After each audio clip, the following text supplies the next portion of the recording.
Multifamily, hands down, is just the star of the show. Not only do we believe in the actual fundamentals of multifamily, but we do believe it is the most recession-proof asset out of all the assets in real estate. I think it's proven time and time again historically that it just has incredible performance, historic data. We also believe in the fundamentals for the future. We believe in the ability to control the asset. And then obviously it has those tax advantages that we were getting hit with in the single family space. Hello, left fielders. Welcome to the Passive Investing from Left Field podcast. Our community is focused on networking and education to help people invest passively and think differently. Let's go.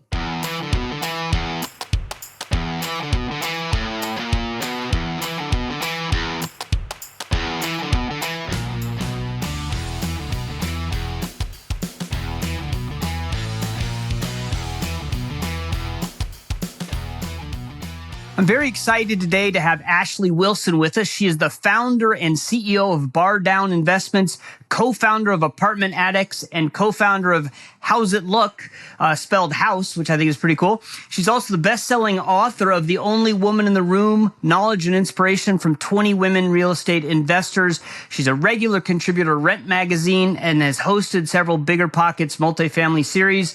She started investing in 2009. We're going to hear more about that. She's been involved in over 210 million in transactions and managed over 10 million in construction with both single and multifamily across over 1,500 units. So she's done everything, and we're super excited to have her with us. Ashley, welcome to the Passive Investing from Left Field podcast. Thank you so much for having me, Jim. So the first question we always ask is just to understand your journey. How did you get into real estate? And then also, how did you become an operator, a syndicator, and all of that? So if you can just kind of start wherever you think the beginning is and give us your backstory, that'd be awesome. Sure. So I actually started working in the pharmaceutical industry. I worked in clinical research and development for several major pharmaceutical companies. And like most people who start in real estate, I started doing it on the side. I started with house hacking, short-term rentals, long-term rentals, transitioned into flipping, and then eventually multifamily. So I've kind of done a little bit, I wouldn't say of everything, but a little bit of a lot of different asset classes. I thoroughly enjoy multifamily though, and that's where I focus today. And why multifamily? Everyone has their journey, and yours sounds similar. I did some rentals, I did some house flips, and was not successful at that. And then, I bought some small multifamilies, and I decided I wanted to be a syndicator. And then I went to a seminar and thought, nope, no chance. I'm a passive, and I found the LP life, and that's what I do. So why multifamily, and why did you decide to be an operator where you're syndicating deals? The first part of the question in terms of why multifamily, my husband and I I think it was 2017, we started looking at different asset classes. And the trigger for that was our tax exposure. So we are pretty thorough when it comes to reviewing our finances. And what we realized in the flipping industry is that we targeted in flipping 6-figure profits on every house. So essentially, when we got our tax bill each year, one of those houses were done for free. And that is not something that I can stomach, especially because I was the one who was actually going through the process of changing this house over with my father, who was my business partner in that business. So we said, there's got to be a better way. And we spent about 3 months analyzing every single asset class and the benefits to each asset class and the drawbacks. And then we looked at it in terms of where we wanted to grow and what we wanted to achieve. And multifamily, hands down, is just the star of the show. Not only do we believe in the actual fundamentals of multifamily, but we do believe it is the most recession-proof asset out of all the assets in real estate. I think it's proven time and time again historically that it just has incredible performance, historic data. We also believe in the fundamentals for the future. We believe in the ability to control the asset. And then obviously it has those tax advantages that we were getting hit with in the single family space. So that's why we transitioned into multifamily. With respect to why I transitioned into an operator, it actually kind of happens by chance. And what I mean by that is once we had decided we wanted to go into commercial real estate, specifically multifamily, I did what I do best, which is connecting with people. And I went out, and I'm a firm believer that when you go out, you lead with value. So the very first person I spoke to, I didn't even know was in multifamily, but he was someone that I had had a relationship with for 6 years in real estate. He was a friend of mine in the real estate industry. And I told him that I wanted to go into multifamily. I wanted to partner with large operators and ownership groups. And the value that I thought I could add was that I am very well versed in construction, and I could manage the construction piece of a project. And the reason why I felt that that was a huge value is because that's the huge void I saw in the market. When I looked at other operating groups, and I'm not even talking about small shops, I'm talking about even large shops as well, they tend to outsource the construction piece. And I'm a firm believer that if you've owned a single family house, you know you can't even go a year without having some sort of issue that you need to take care of on your own single family home. You extrapolate that over 100 units over a 3 to 5 year, which is the average hold period for a lot of these multifamily properties, you're just exacerbating the issue. And when you don't have alignment, when you're outsourcing the construction piece, mostly because people on the ownership team aren't knowledgeable about construction, that gets into a disservice to passive investors because you are not protecting their money. I mean, at the end of the day, that's our number one job. Our number one job is to protect the investor's capital. The way in which we do it all varies, but that's your number one job. So if you are not protecting the investor's capital because you aren't knowledgeable enough to know that there are other ways that you can renovate something, there's ways in which you can negotiate, changing of products, changing of the actual resolution. Those are all things that you can control when you manage construction very thoroughly. So I said that to this individual, and they just happened to be under contract for a 124 unit, which I didn't know when I had this conversation, but they were under contract for a 124 unit property in Houston. And while they were under contract, one of the buildings burnt to the ground. And of course, no one on the ownership team had any construction knowledge or experience, so they were going to outsource it. And they said, "Can you rebuild this building and manage the project?" And I said, yes. And I came in, I started doing that. And while doing that, I also recognized that they weren't managing the asset. They were doing what most groups did at that time, which is just pure acquisitions mode. And they focused on acquire, underwrite, acquire.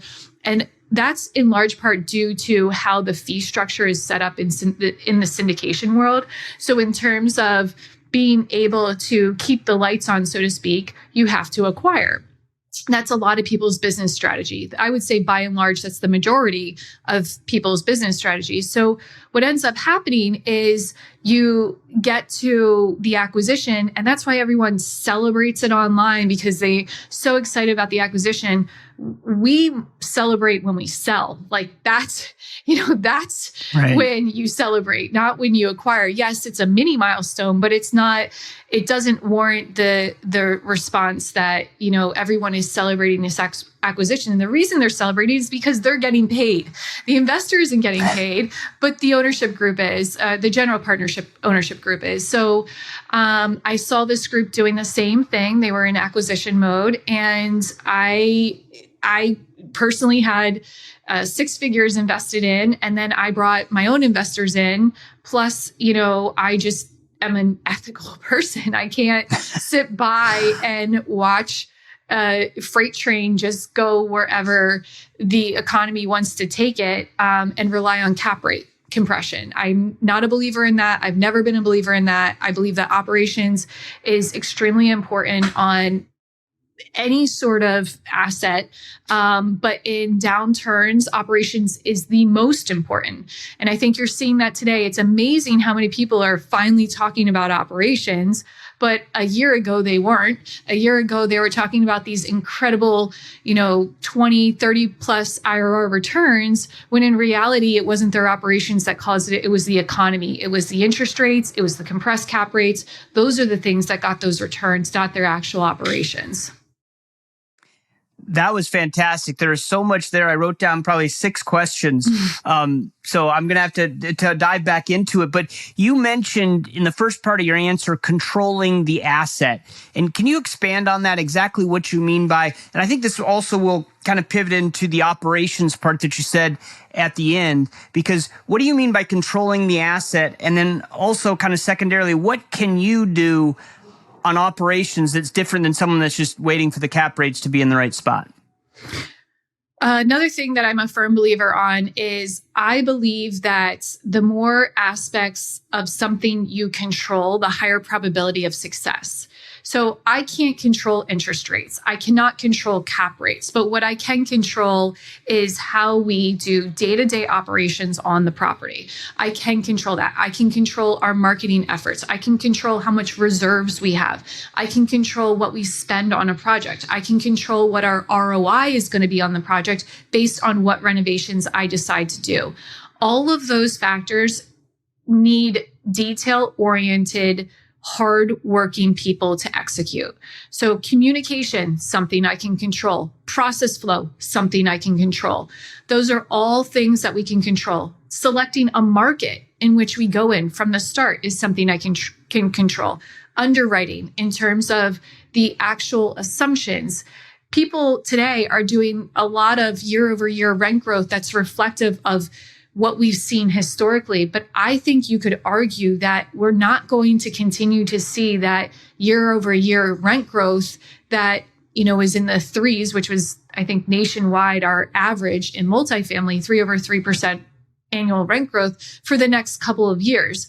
People might say that's not a big deal, but it is a big deal. It's a huge deal when you go to exit if the interest rates aren't where you've projected them, if the cap rates aren't where you projected them, if they're underperforming. So if those things are underperforming and you let go of something you can control, where there's literally data available, CoStar, Yardi Matrix, all of those sources can provide answers. And it's just a matter of doing the proper due diligence to look up that information and control those variables. So that's what I'm talking about in terms of controlling.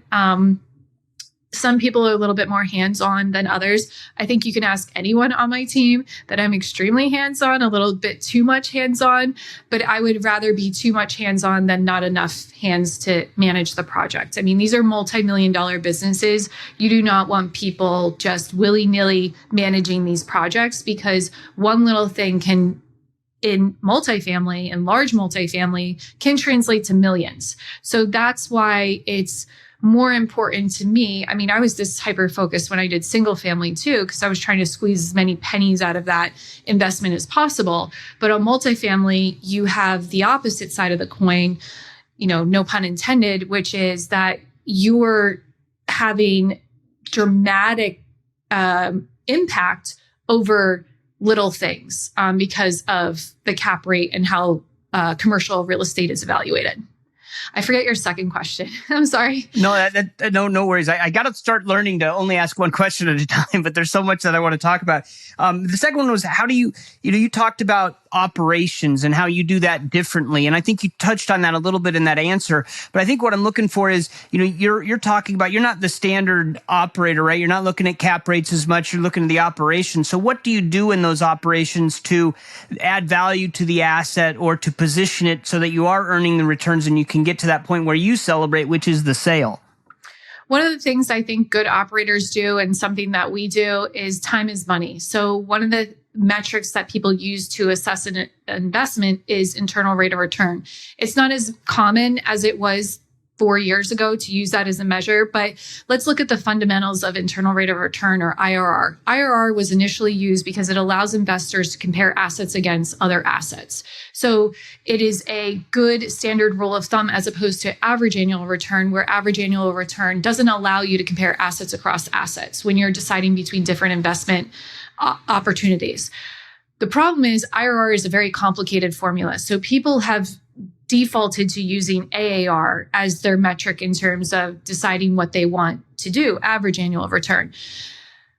With IRR and the fact that it historically used to be used, IRR factors in this whole sophisticated concept that very savvy investors know, which is the time value of money concept. So the faster you get your returns back, even if you get a little bit less of returns than you would if you held the project longer, the greater of an opportunity you have to reinvest those returns. In fact, that's one of the underlying principles of internal rate of return, is the assumption that you would reinvest those profits. So under that principle, it is important to execute a project very quickly. So you were asking, what specifically am I doing as an operator? One thing that we do as an operation-focused company, and I've seen other great operators do, is they figure out how to reposition an asset extremely quickly. And we are very good at doing that. So our work in terms of managing the asset doesn't happen once we go to the closing table. It happens months before that, when we're lining up our contractors' materials, business plan, our team, getting everyone on board. That's number one. That's step one. Number two is making sure that everyone is on the same page on that plan and understands why we're doing that plan, because that allows people to make real life decisions and gives them the autonomy to make decisions that are based on the premise of what we are trying to achieve. You know, everyone rags on property management companies, but they're reluctant to be very transparent about the business plan. That's the underlying problem when you have issues with property management companies. I believe it's probably the number one reason people have problems. So when you have alignment across all of these different groups that are going to touch this asset, you have a better chance of being able to convert that property pretty quickly. So what we like to do is we like to come into a property gangbusters, ready to go from day one. We're hitting the ground running. We achieve more in the first week than most people achieve in 30 days because we have a very thorough system in which we know what we're executing. Everyone has their own list of responsibilities that they're held accountable to achieve. And then when we go to execute in terms of our renovation schedule, for example, we are able to achieve that typically within 18 months or less. So if you look at typical underwriting normally projects out a reposition within 3 years. The quicker you can get that reposition, the quicker you can realize those gains, the quicker you can participate in the annual appreciation, the quicker you are able to position your property for a sale or a refinance if the opportunity presents itself. If you're still mid-renovation, you're limiting your exit opportunities or your refinance opportunities, which in turn impacts your investors. So ways in which we do this very specifically is that while we're doing renovations, we realize the value of having existing tenants who would still qualify for renovated premium units. We incentivize them to move into that unit. We either discount the rent, so we're not realizing the full gain, and or we help with moving expenses, or we give them a gift card. Why would we do that? Some people would argue, yeah, but you're not realizing the full gain. It is more important to us to renovate as many units as possible and have complete renovated product to offer and overall as a property than to just get the full gain on that one unit. And the reason why that is the case is if you pro forma that out and you have all renovated product, yes, that person moves into a renovated unit at maybe a slight discount. You can then access their unit faster because maybe they would have stayed in their unit another 6 months, 8 months, 9 months, whatever. So that way you can access their unit and then bring someone else new in or get someone else to move into that unit. And you can cycle through the units much quicker. And in doing so, you've now renovated the property faster. Then you can work on building up the total income as well because you have all of this renovated product. So it's something that we like to do pretty quickly. We also do different levels of renovation so we can have a greater absorption so people can tap into that. But the average non-renewal across the country, NAA reported this pre-COVID, so it's probably way more today than it was pre-COVID, was when you have someone non-renew, it's anywhere from $5,000 to $10,000 a unit expense on the property. And you might, if you're an operator, say, there's no way that's true. But if you break it down, you can see how quickly it adds up. So you have the loss to lease, you have the marketing expense, you have your team's expense, and then you have all of the actual expense of getting that unit ready to go. So when you look at it from that perspective and you look at what COVID has done to expenses, we have increased salaries. We have more distractions in the market than ever before. So our marketing spend has to go up. We have higher costs of materials and we have a labor shortage. So in terms of getting laborers out to, contractors to do these renovations at a higher expense. So you also have the appreciation overall in the apartment industry. So the units themselves, it has a greater loss to lease. So I would suspect we're easily $12,000, $15,000 for every single unit that is not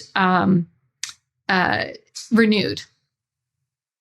That's interesting. I haven't heard that before, but just from my basic multifamily experience, I completely understand the high cost of replacing a tenant. And like you said, it's not just the renovation of the unit. There's all these other costs that stack up. And I don't think everyone really looks at that. Now, you mentioned that you rush to try to renovate all the units, right, in a building. And that's different from many value add operators, right? There's always talk of, well, you got to leave meat on the bone for the next person. So can you tell us a little bit about, I like your philosophy, but it's different than the standard operator. So why is that you don't feel like you need to leave anything on the bone? I think it's one of two things. One is I'm seeing meat on the bone differently than someone else. So for example, my meat on the bone may be lost to lease. So someone may come in and say, okay, she's renovated all these units, so I don't have to take care of the capital expense items, but she has moved a bunch of people into these units at discounted rates when the market rate should be X and they're paying Y. So the meat on the bone could be, collapsing that loss to lease. My view on this is there's a shot we won't get to even the end of the renovation project. My position on holding any asset in real estate is the power in holding that asset is your ability to exit. The more days that you hold an asset where you are positioned to exit at any given time, the higher of a likelihood you have at realizing the greatest gain. When you are in a position where you're dragging out the ability to exit, you might be missing the greatest opportunity to exit within that given market cycle for that specific submarket. So that is why I believe the faster you operate your business plan, the faster you execute it, the greater of a chance that you have to have the greatest return for your investors. Yeah, I love that because the meat on the bone is whatever, I never really understood, okay, yeah, you're not doing your full business plan because you want to let someone else buy it and do their full business plan.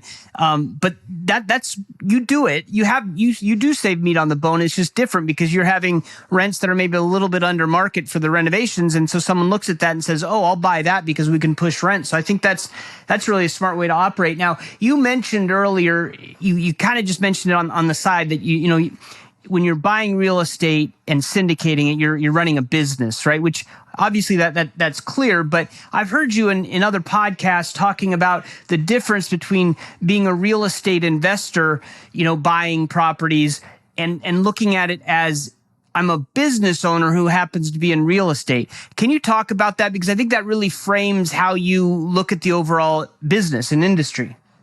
Yeah, I don't look at myself as a multifamily owner. I look at myself as a business owner. We own multiple multi-million-dollar businesses because the fundamentals are very similar. And what I mean by that is it really just comes down to numbers. We can spend the entire time today talking about all the different intricacies of the operations in terms of the execution, and that's with respect to the asset class that the business is within. But in terms of the fundamentals on how you operate a business, it's very simplistic. You're trying to increase your income, you're trying to decrease your expenses to increase the overall business evaluation as businesses are evaluated off of the net operating income. So the net of your income minus your operating expenses. Coupled with that, you have to take into consideration your cost of capital because you're covering items below the line, like your capital expenses. So let's say you need a roof replacement. So it doesn't matter what that asset houses in terms of the business, it matters the overall business performance. And when you look at it like that, you just figure out that specific business model and you execute on that. When I look at real estate investors, I typically think of people who are investing in something outside of an actual business. So they're actually maximizing the value of the land. I'm not maximizing the value of the land. I'm maximizing the business that the land holds. I just happen to get land when we buy the business. But if I bought the business itself, I would still operate it the same way. I'm not improving the value of the land. Now, if I was taking a building, tearing it down and then putting something else on the land, then that in and of itself, that single act increases the value of the land, but it doesn't increase the business that it houses. So understanding business fundamentals are actually, in my opinion, more important. Sometimes you could even argue equally important as to understanding multifamily itself. Because if you understand business in and of itself, you understand marketing, you understand accounting, you understand legal sides, you can, and I'm not saying you're a CPA or you pretend to be a lawyer, so don't take that out of context. But what I'm trying to say is all of those same fundamentals carry over. And that's why I think I've been so successful, is because in my previous jobs and entrepreneurship ventures, I have always focused on the business fundamentals. And that's why I think my skills can carry over. And that's why, I'm on a lot of different nonprofits and charity organizations, and they can't believe how much I can contribute when I don't even know the inner workings of the business, because the fundamentals are the same from business to business. So that's why I think if you just really focus on those items, it's amazing how much of an impact that they can have. So analyzing your marketing, for example, where are your lead sources coming from? What has the greatest yield? Because I don't care. There's an example. We had a property and everyone says you use apartments.com, apartments.com, apartments.com. Okay. Well, we had this one property. It was on apartments.com. And yes, it gave us a ton of foot traffic, which was fantastic. But our conversion out of hundreds of leads was one lease. There's two ways to look at that.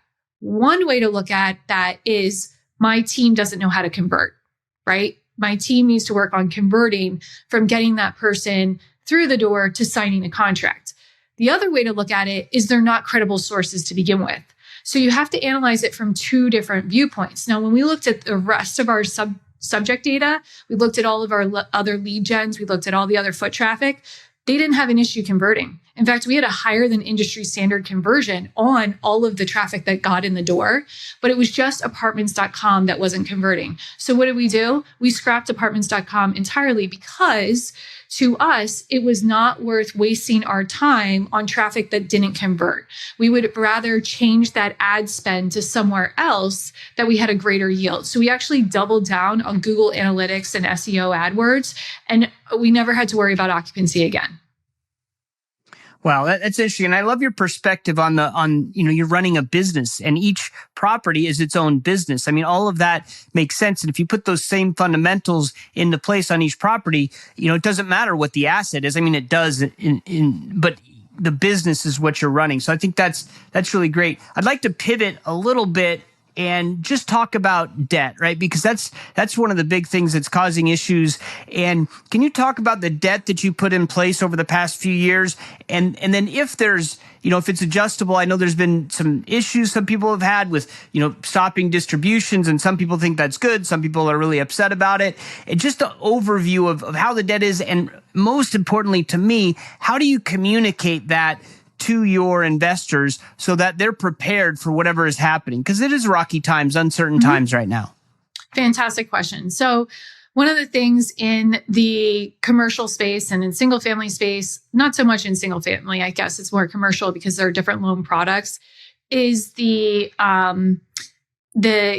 popular debt program of the time. So because we had interest rates that were dropping, the go-to debt preference was this floating rate debt.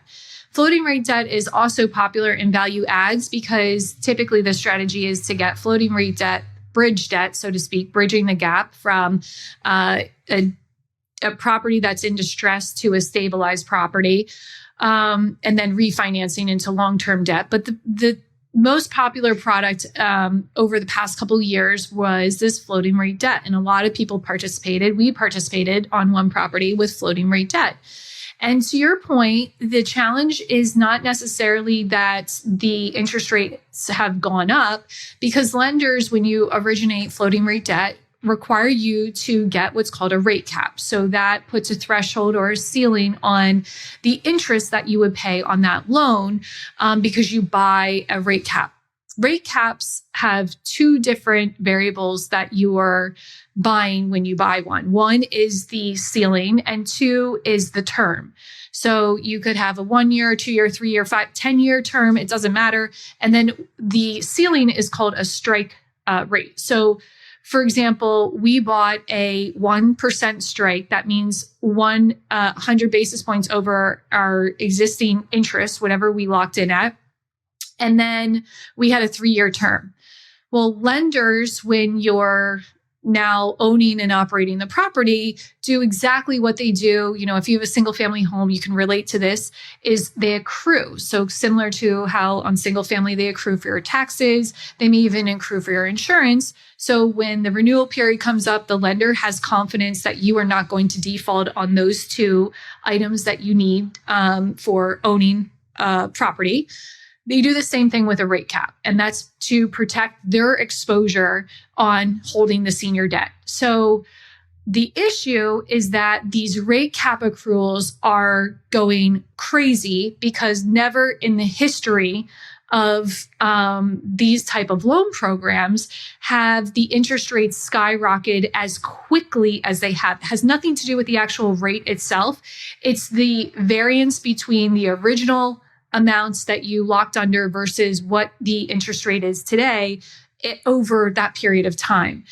Because of that, lenders are behind in terms of trying to figure out how do we solve these issues. Because I'll give you a real life example. I don't mind sharing this. Our property that we purchased with floating rate debt, when we purchased it, we were accruing $303 a month. Today, we are accruing $74,000 a month. That is a huge difference in terms of our accrual for the rate cap. And the reason this has become so problematic is because the calculation is based on the remaining term that you have left. So most people originated this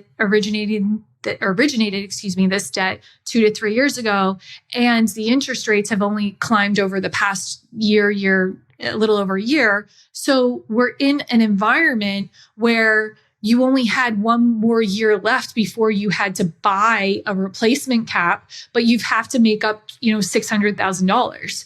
So they take whatever remaining term you have left and they bump your accrual. So it's crushing cash flow. That's the issue. It's crushing cash flow. And that's why so many properties, including our property, full transparency, we stopped distributions. We actually stopped them very early on because I could see the writing on the wall.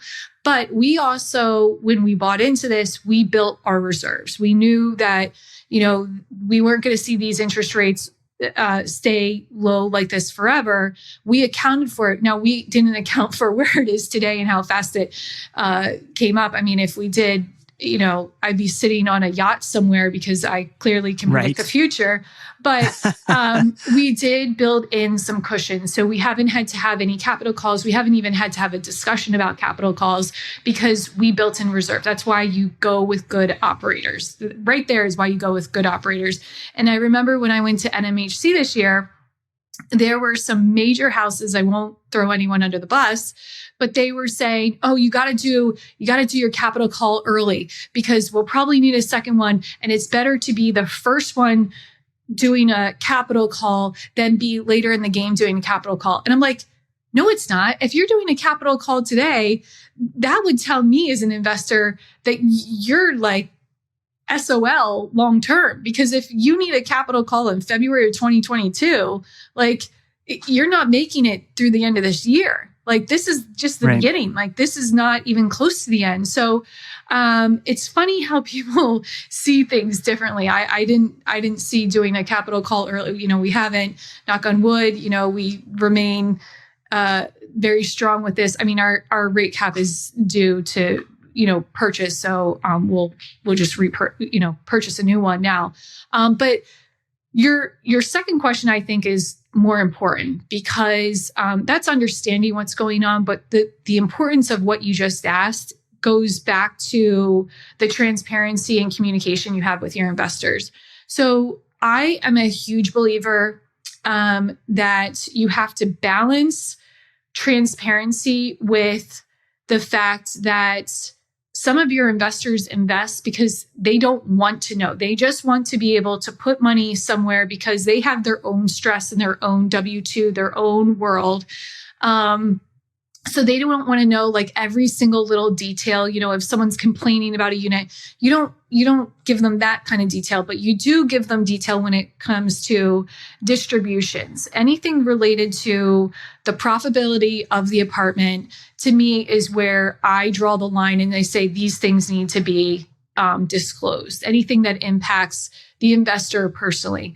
So our communication overall at our company, and it has been from day one, is that we do a monthly newsletter. Within that monthly newsletter, we talk about all properties. So if a property is at 60% occupancy because we're depleting the occupancy, it's not even just the investors who are invested on that property. It's our whole database learns that. Even if you're not an investor, you learn that because I believe in transparency. You have nothing to hide. We work very, very hard. We do the absolute best we can. And we're going to, just put it out there, what we're doing and how we're doing it. So that's number one. If you're an investor, we do quarterly updates. So our quarterly updates are very thorough. They involved all the operational aspects that are going on with the property, but they also involved a very detailed look at all the financials. But it is presented in a way in which the investors can understand, even if you're not financially savvy. So all of our metrics are based off of what we originally promised you, or projected. I shouldn't use the word promise, but projected, because there's no guarantee. But all of our measures are against what was originally projected versus the actual performance. We just had those updates on Tuesday night. We went through, all of our quarterly presentations to our investors, and one of our investors asked, with a changing insurance environment, have you changed your goal, like in terms of what you're measuring against when you're showing us this data? Has that changed? And I said, no, it hasn't changed, because regardless of whatever's impacting the property, our goal remains the same. We projected this. This is our target. We don't change our goal for hitting your returns because of the changes in the market. We force ourselves to figure out a way to make it work. We force ourselves to figure out a more creative way that we didn't see before that we're going to find out to still achieve your returns. So that's something that I think, in terms of just first educating your investors, because not a lot of investors understand this whole rate cap situation or the floating debt going through. So for this particular property, one of our quarterly presentations was spent just educating everyone on that and then how it's impacted. So every time we get an assessment and they re-upped our accrual, that we can tell the investors and they know how it impacts because we've already talked about it. So, that is something that I firmly believe in from day one, that you should always be very transparent with your investors and provide good communication, because I think that investors, first of all, like that. I think that builds trust, because the investors know that we're doing everything we possibly can. We're keeping them up to date. If I was an investor, you got to treat investors the way you would want to be treated. I am an investor in all of our deals. Jay and I, we always say we're the second investor, with the bank being the first investor on all of our deals. And we always put in anywhere between $500,000 to $2 million on every deal of our own capital. Our general partnership does. So in terms of, how would you want to be treated? Do the right thing. So be transparent is the takeaway. Yeah, no, I think what I always feel odd saying this, but communication is probably the most important thing to me as an LP, because like if you explain what's happening and it's then I understand, then I'm okay with it. But if you say, well, here's a capital call, we might do one later, but you don't tell me that, then I'm going to have an issue. So communication, transparency, that's awesome. We're getting down to the end here, and I want to make sure I touch on this. You wrote a book, The Only Woman in the Room, and I can see it on your counter back there. And Left Field Investors, we've started a club, and it's called the Women's League, and it's just for women because, what we noticed, and actually the women in our group noticed at our meetup was, there aren't as many women in the room as you said it, and it's just a bunch of guys, and so we want a place where women can get together and be able to talk without having to worry about the men in the room, I guess is what I'm saying. So can you talk a little bit about what kind of had you write the book? Why did you write the book, and how can we get more women involved in this type of investing, and what can people like our group, our community do to promote women, to get some more leadership from women and just more inclusion? Great question. So to start with, the reason I wrote the book is I attended a conference and it never dawned on me. I mean, I went to an all boys high school that went co-ed my first year there. So I was outnumbered. I lived with 14 other boys my senior year of college. It didn't dawn on me there. And I worked in the pharmaceutical industry. Once again, mostly men up at the top. Didn't dawn on me there. But at this conference, at this real estate conference, there was a women's organization, the Real Estate Investor Community, that asked for every woman in attendance at this event to have lunch together. So out of 450 attendees, just two tables were able to be pushed together. And I think there were 16 of us that sat together. And while everyone was talking, I'm literally looking around the room going, I can't believe that 2 tables fit all of us. So on the way home, I was driving home with my husband. My husband and I are both real estate, in the business together. And I turned to him and I said, I'm writing a book called The Only Woman in the Room, and it's going to focus on women in real estate. I don't know what it's going to be about, but that's what I'm going to write. And he was like, okay. And for the next year, I thought it over, and I was very intentional about meeting other women in the space. And the other thing that dawned on me is that when I go to these events, women are often either interviewing men on a panel or on a side stage. Very rarely do women get the main stage. Very rarely are women the keynote. I looked at the men. What did they have that when they got introduced, what was differentiating them? One of the things that was differentiating them was a book behind their name. They were the best-selling author of blah, blah, blah. So I thought to myself, well, I can provide a platform in which I have been inspired by other women that can have a book to their name that they can use to get on the main stage. So that was one reason I wrote the book, that, besides just realizing it. The second reason is because I wanted to bring more women into the fold. And if I highlighted all of these women in this space, I thought more people could look at these women and say, I can do it too. And then third reason is because I have 2 young girls. And I thought when they're teens, they're going to be like, Mom is not cool. And if they look and see that other women are doing this too, they can look and see, oh, I attach this, I relate to this woman. So to me, it was very important that you could pick up the book, and whether you're a woman or a man, you can relate to that person, at least one person. So every woman got a chapter. I just gave them a general topic and a word count, and then they took it from there.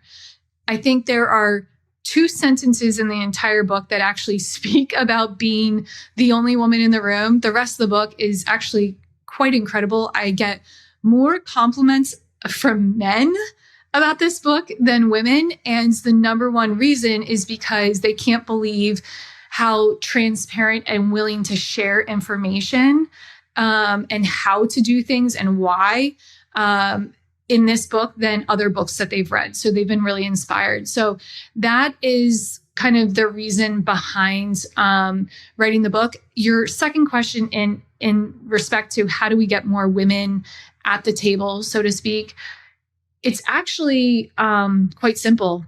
And it involves just asking. So we all have a sister, a friend, a cousin, a mother. It doesn't matter who, a work colleague, and just ask them, say, do you want to come to this event with me? Are you interested in learning about real estate? I think you should. It might be a good idea because at the end of the day, women outlive men 6 to 8 years longer.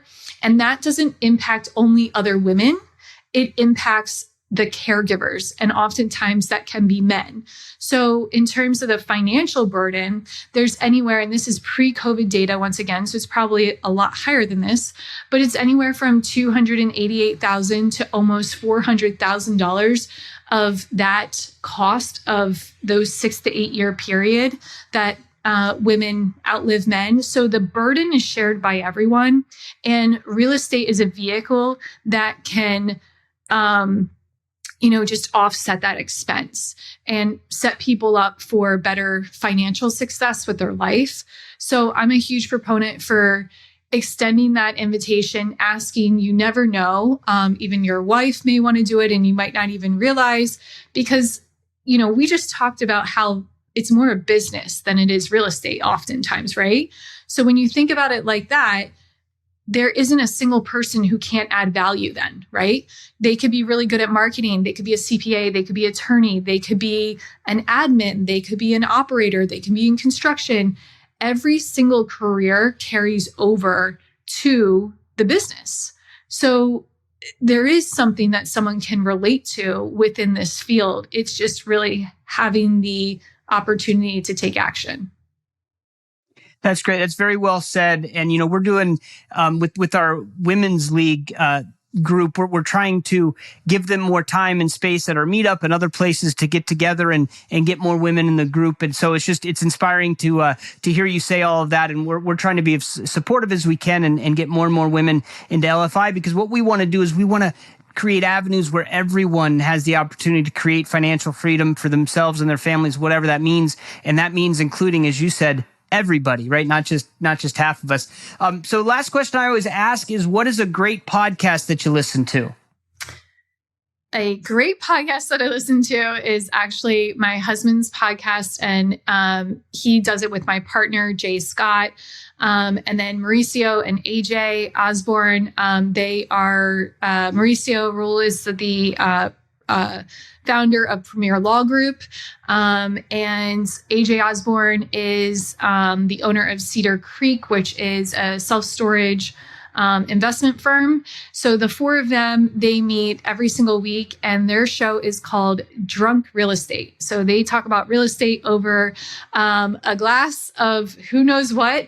So as the show goes on, it gets more and more out of control.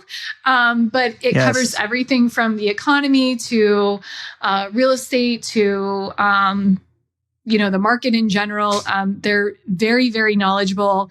They have very differing views. So that gets interesting as well. But I would recommend the Drunk Real Estate Show, and you can stream it on Apple, but you can also watch it on YouTube. I think it's more entertaining on YouTube, but do as you may. So... That's awesome. I'll have to check it out on YouTube. It's a great podcast. I've been listening to it. And just so everybody knows, Jay Scott, your partner and one of the hosts of that show, is also an LFI infielder. So we're big fans of Jay and his commentary in our forum. And then we also get to listen to him on the podcast. So fantastic recommendation. Last thing, if listeners want to get in touch with you or learn more about Bar Down Investments or any of the other things that you're doing, what's the best way they could do that? The best way to do it is you can follow me on all socials at Badash Investor, BADASH Investor. I have a YouTube channel as well. I'm on LinkedIn. I'm literally on every social. And from there, you can connect to Bar Down Investments. We also have a coaching platform, Apartment Addicts. You can link to the book. Really, you can link anywhere from there. So. Excellent. Well, thank you very much. This has been fantastic. We really appreciate your time, and we appreciate learning with you. Thank you again for having me. Really enjoyed my conversation with Ashley. Learned a ton, which is always a bonus of being able to host this podcast.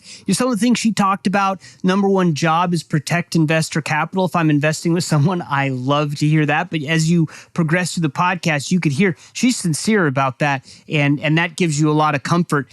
And she also mentioned, she wants to run it like a business. And it doesn't matter if it's real estate or if it's not real estate. First, you have to have the business skills to be able to run a business, and each asset is its own business. And she talked about operations being the most important. And you could tell just from listening to her that she has it down, and they're thinking about all of these things. They're not just an operator going in and buying an asset. They're business owners going in and buying a business and running that business. And so it gives you a lot of confidence, I think. And, she wants more control over different parts of the business that she's operating, because that leads to more success. So fantastic. I love the way she says that. And then one thing that really hit me is, she was talking about other operators, and a lot of them, are celebrating buying the property, and they're sending out emails saying how great it is that they just bought a property. And yeah, it is great and it's cool. But when you're celebrating with your investors, it seems more appropriate. As she said, they celebrate when they sell it, because that's when they're making all kinds of money for their investors. On the buy is when operators are often making a bunch of money on themselves through fees, which they earn those fees, so that's okay. But I like just the philosophy or the mindset of, we're going to celebrate this asset when we sell it, because that's when we have accomplished what we're going to, right? You're not celebrating the game before you go out and play it, right? You're going to play the game and celebrate afterwards. So I just love that attitude. And the final thing, we had a little conversation about women in real estate, and that's also nice to get more women on this show, and really women that are leaders in the industry. And I just think it's great that she is sharing that with others, writing this book, including others in that book, and then trying to get more women in the room, so to speak. So we love that. We love our the Women's League, LFI Women's League, and we try to support them as best we can. And I think Ashley would be a great either meeting guest or something. But again, we leave that to the LFI women to decide, but we're definitely going to make an introduction there. So again, really enjoyed talking to Ashley, and we'll definitely be keeping track of her and see how and see what we can do in the future. So that's all for this time. We'll see you next time in the left field.